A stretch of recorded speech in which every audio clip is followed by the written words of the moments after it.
welcome back to part 2 of our Hamburger project video series. In our first video, I showed you how to use the different selection tools to cut out the ingredients for our hamburger and organize them onto different layers in Photoshop. We basically ended at this stage with all of our layers stacked up, all of our layers named so that we can quickly tell what they are. And we even added some drop shadow effects to create a little shadow on the plate and on each of the ingredients. In this next step, we're going to add a little bit of smoke to our project using blending modes.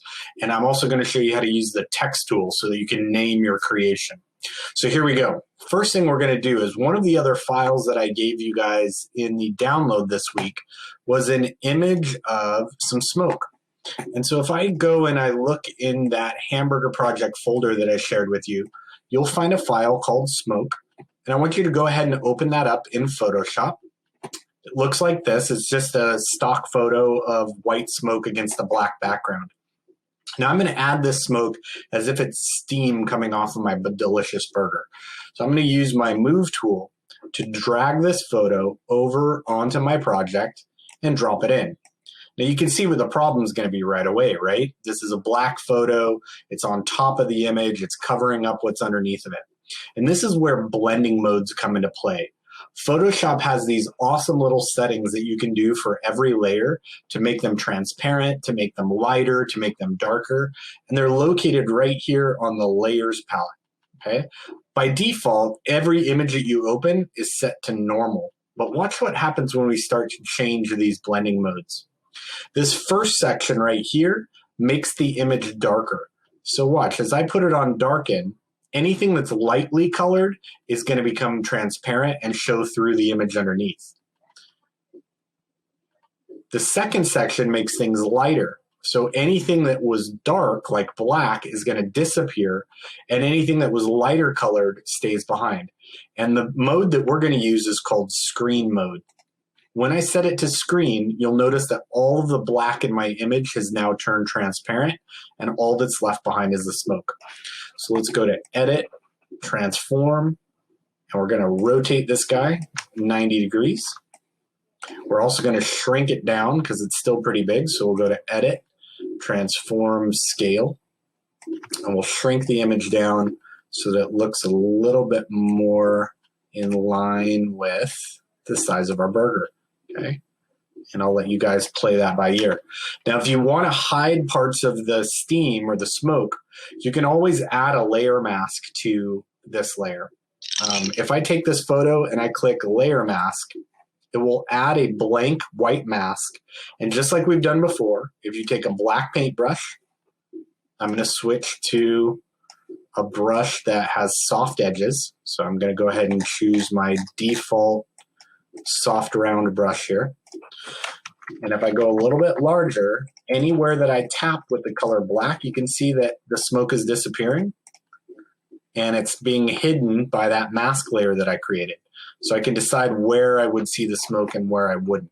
Looks great. Now for the last stage, every good hamburger ad has to have a great eye-catching name to it. So we're going to add some text to this project, naming this the Baconator or the Gargantuan or whatever you want to call your burger. So we're going to start using a website that you guys will use a lot this semester, and it's called dafont.com. I'm going to go over to Google Chrome, and I'm going to open up a new tab for Dafont, DAFONT.com,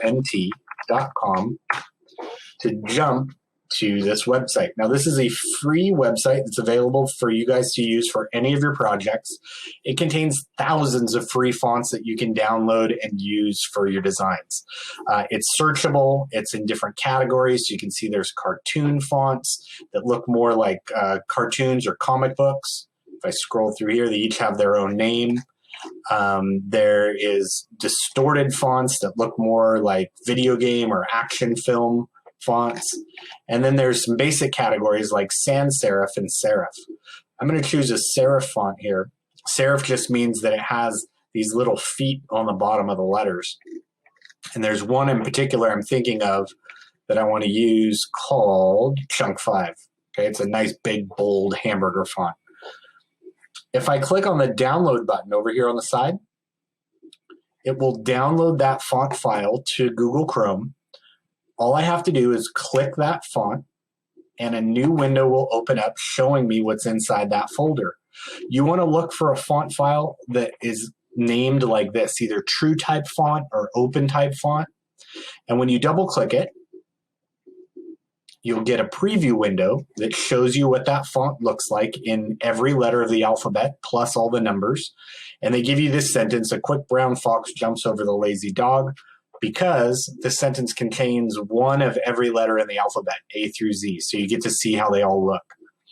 I'm going to click install, give it a second, and now that font is on my computer and I can use it for any of my projects. I want to make sure that I remember its name though. It's called Chunk 5. So let me jump back over to Photoshop.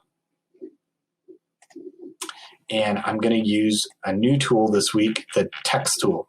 Okay, text tool looks like a giant capital letter T. You can get it by pressing the letter T on your keyboard. Click it once. Click anywhere on your screen and start typing. So I'm going to call this thing Baconzilla. Okay, and you can see I typed it out along the top of my screen. I've got all my options. I can pick fonts. I can pick the size, the color. So let's go ahead and highlight this, and I'm going to go find my font called Chunk 5. If I just type in Chunk, there it goes. I'm going to bump up the size of it because it's pretty small. Let's push it up here to like 72 point. There we go. And then for the color, I'm going to switch it from black to nice meaty red. There we go. Click my move tool, and I can move it around anywhere on screen where I want it to go. But you still want it to get larger than this, you can use transform. We can go to edit, transform scale, grab it from a corner, scale it up. And then one more thing that you can do with text, which is kind of cool, is you can warp it. So you'll notice that whenever I make a text layer in Photoshop, it adds a little T there to tell you this is a text layer. But if you double click that T, it will highlight all of the writing that's on that layer so you can make quick changes. So I'm going to come up here, and you see this little icon right here? It says warp. You can warp this text to take on different shapes. So if I open this up and I say, you know what, I really want this text to arc or bend over the top of my burger, that's a little bit too much. So I'm going to turn it down a bit. Let's turn it down to like 18 or so, and then hit OK.